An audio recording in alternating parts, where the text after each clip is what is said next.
In this video, we will learn how to evaluate a trig function of an inverse trig function. An inverse trig function is also written as an arcsine or arccosine or arctangent. I don't think there should be a negative one there though. Remember that we use inverse trig functions to find angles.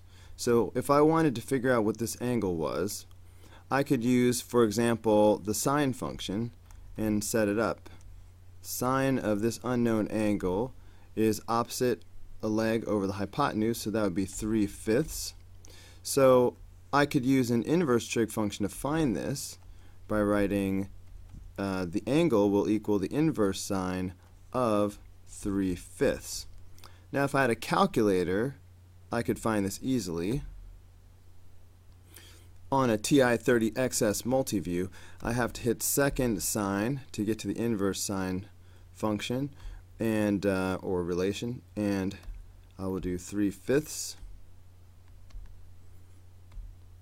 And that tells me that the angle must be 36.9 degrees. Alright, so theta turned out to be 36.9 degrees. Now, out of context, if I didn't have a triangle given to me, if I just saw sine inverse of 3/5, that just looks like some weird numbers and things, but you just have to remember that an inverse trig function is an angle. In this case, it's a 36.9 degree angle. But you could use these numbers to draw a picture if you wanted to. We could work backwards. If theta equals inverse sine of 3/5, that means that sine theta must equal 3/5. And we know that sine of an angle is opposite over hypotenuse. So if this is the angle, then opposite must be 3 and the hypotenuse must be 5. If we needed to find the other side, we could just do the Pythagorean Theorem. So that's your background information right there. Oh, one more small thing. Notation. Inverse sine is the same thing as arcsine.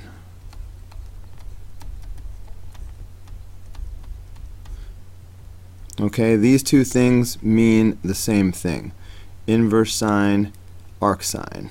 Alright, same thing with cosine and tangent. So when you look at the inverse tangent on the inside here, you should be thinking to yourself, alright, well an inverse trig function is an angle. We don't know what it is, but we know it's an angle. So let's focus on that. So just for a minute, forget about the fact that we're being asked for the tangent of this angle. We actually don't need to know what the angle is. Let's just draw a picture of it. Alright, here's my x and y axis. We're supposed to assume that all angles are in quadrant 1. So here's quadrant 1. And here's my angle. Okay, so if this is going to be my angle, and I know the tangent of this angle has to be radical 3 over 3. But tangent is opposite over adjacent. So this, from this angle, this is opposite and this is adjacent. If we wanted to find the hypotenuse, I would do the Pythagorean theorem. But in this case, what I'm supposed to do is find the tangent of this angle. So I don't need to know what the angle is. I can just now look at it, look at the picture, and figure out the tangent. Well, guess what? This should not be a shock. If I take the tangent of this angle, you know, I'm sort of replacing this expression now with theta, alright, because I have a picture of it. Now the tangent of this angle is going to be opposite over adjacent. So, surprise, surprise, radical 3 over 3. Okay, now let me uncover it to make sure you see this. Look, see how we started out with radical 3 over 3 and we ended up with radical 3 over 3. Alright, I mean this is the answer right here. So really what happened is these are canceling each other out. And that's always going to happen when you have the trig function of the inverse trig function. Okay? So those are always going to cancel out when you have that happen. So for example, if I do the sine of the inverse sine of 2/3, that'll just be 2/3. If I have the cosine of the arc cosine of radical 2 over 2, that's just going to equal radical 2 over 2. So keep that in mind. Alright, but let's go ahead and look at number 5, where we have two different trig functions, so we actually have to do it. Again, this is just some angle, and we don't need to know what the angle is. We just draw a picture of it. So it's in the first quadrant, so we'll just go ahead and draw that.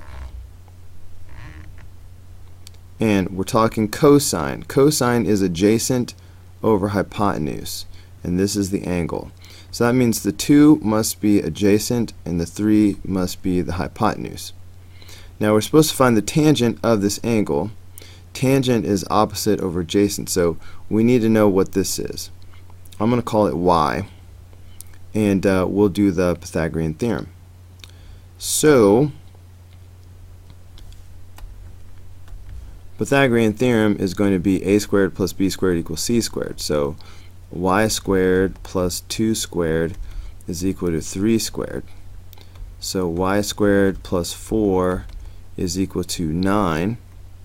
Alright, subtracting 4 from both sides, that gives me y squared is equal to 5, which means y is equal to the square root of 5. Okay, because we have to take the square root of both sides. So y is the square root of 5, so I'm going to go ahead and put that where it belongs.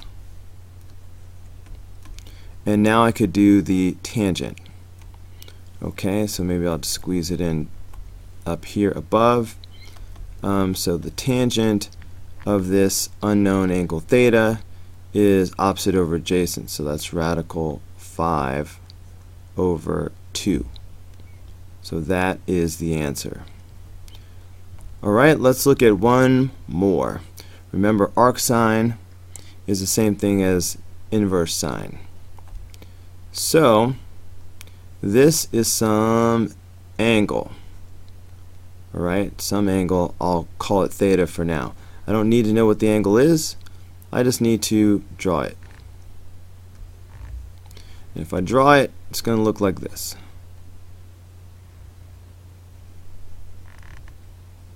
Okay, now sine is opposite leg over hypotenuse. So from angle theta here, this is the opposite leg, and the hypotenuse is here. Now to do cosine of this, which is what I'm supposed to do, I need the adjacent leg, so I will have to do the Pythagorean theorem to figure that out. So I'm going to call this x. So that would be x squared plus 5 squared is equal to 13 squared, a squared, b squared, c squared. So x squared plus 25 is equal to 169. Subtract 25 from both sides. That gives you x squared is equal to 144. Take the square root of both sides, and you get x equals 12.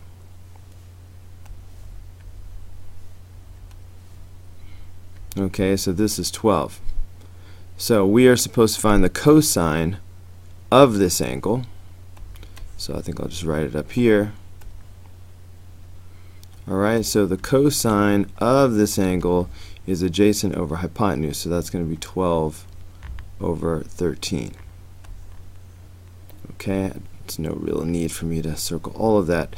The answer is just 12 over 13.